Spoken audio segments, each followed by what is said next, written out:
हो या ना हो, गुजिया खाना तो सबको पसंद है।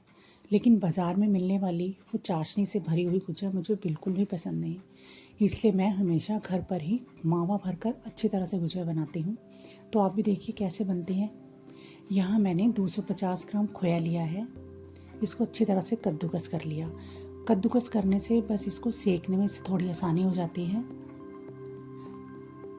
अब एक नॉनस्टिक पैन लेकर उसमें सारा खोया डाला है और इसको मीडियम फ्लेम पर रखा है। अब इसको लगातार चलाते हुए हम सेक लेंगे।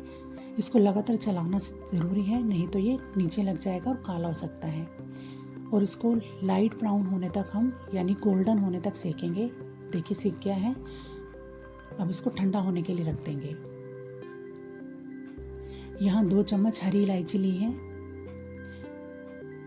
इसमें मैं थोड़ी सी चीनी मिला दूंगी। चीनी केवल इसीलिए मिलाई है ताकि इसको पीसने में आसानी हो जाए, नहीं तो इतनी थोड़ी सी इलायची को सेकने में या फिर पीसने में बहुत ज़्यादा मेहनत करनी पड़ती है। अब यहाँ पर लिया है एक आधा नारियल, इसको कद्दूकस कर लिया है। अब इसमें मिला देंगे ये ठंडा किया हुआ खोया, और जो पिसी हुई हमारी हरी इलायची थी वो भी मिलाएंगे और इसको छान कर मिलाना है। और जो इसका हरा पार्ट है उसको अलग कर लेंगे, ये हमारा चाय में यूज़ हो सकता है। अब इसमें मिलाया है 1 कप मीठा बूरा, इसको भी छान कर ही मिलाएंगे ताकि जो लम्स हैं वो अलग हो जाए। अब सारे मिक्सचर को अच्छी तरह से हम मिक्स कर लेंगे और जो हमारे खोए में लम्स पड़ गए हैं उसको भी इस तरह से दबाते हुए पीसते हुए मिक्स कर लेंगे पूरे मिक्सचर में। अब यहाँ पर ली है 1 कप किशमिश और ली है थोड़ी सी चिरौंजी। चिरौंजी ऑप्शनल है, आप चाहें तो ना लें, लेकिन किशमिश ज़रूर लें, इससे बहुत अच्छी लगती है गुजिया। अब सब चीज़ों को अच्छी तरह से मिक्स कर लेंगे।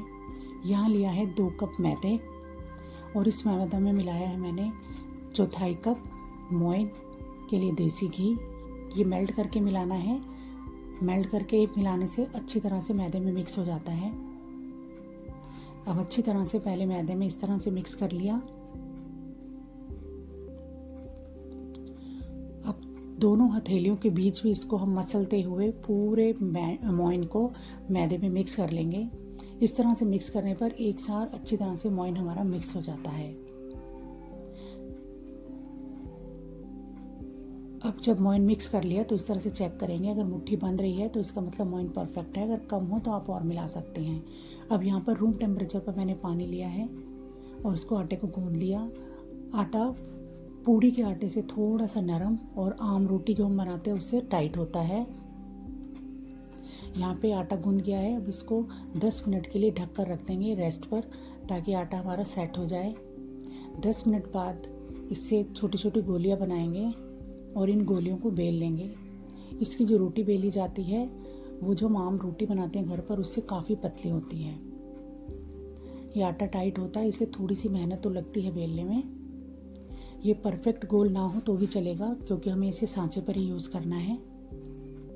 अब ये देखिए मैंने दिखाया है कि किस तरह से कितनी पतली रोटी हमें इसकी बेलनी है। अब एक ये गुजिया बनाने वाला सांचा ले लिया है जो बाज़ार में आराम से मिल जाता है हमें, और इसके ऊपर ये बेली हुई रोटी रख देंगे। इसमें मिक्सचर डालेंगे। मिक्सचर को बहुत ऊपर तक नहीं भरना है, नहीं तो जब आप इसको बंद करेंगे तो ये चिपकने वाली जगह पर लग जाएगा और जब हम गुजिया तलेंगे तो ये खुल जाएगा। अब कितना मटेरियल आएगा ये डिपेंड करता है आपके सांचे के साइज़ पर। अब इसमें चारों तरफ हम पानी लगा लेंगे। पानी लगाने से जो गुजिया हमारी होती है जब हम बंद करेंगे तो अच्छे से चिपक जाएगी, खुलेगी नहीं। अब इसको इस तरह से हर तरफ से टाइटली हम प्रेस कर लेंगे ताकि अच्छी तरह से चिपक जाए। अब ये जो एक्स्ट्रा आटा है इसको हम निकाल देंगे, दबाते हुए निकालना है। अब ये देखिए कितनी अच्छी शेप ले ली है गुजिया ने अपने आप ही। अभी हमारी गुजिया तलने के लिए तैयार है। इस तरह से मैं सारी गुजिया को बना लूँगी।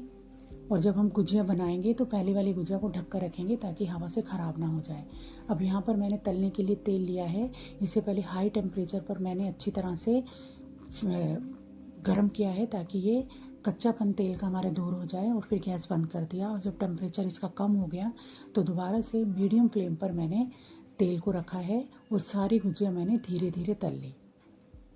गुजिया को तब तक तलना है जब तक कि लाइट ब्राउन कलर ना आ जाए। इसको वाइट कलर भी नहीं रखना है गुजिया का, और ना ही बहुत ज़्यादा डार्क ब्राउन करना है।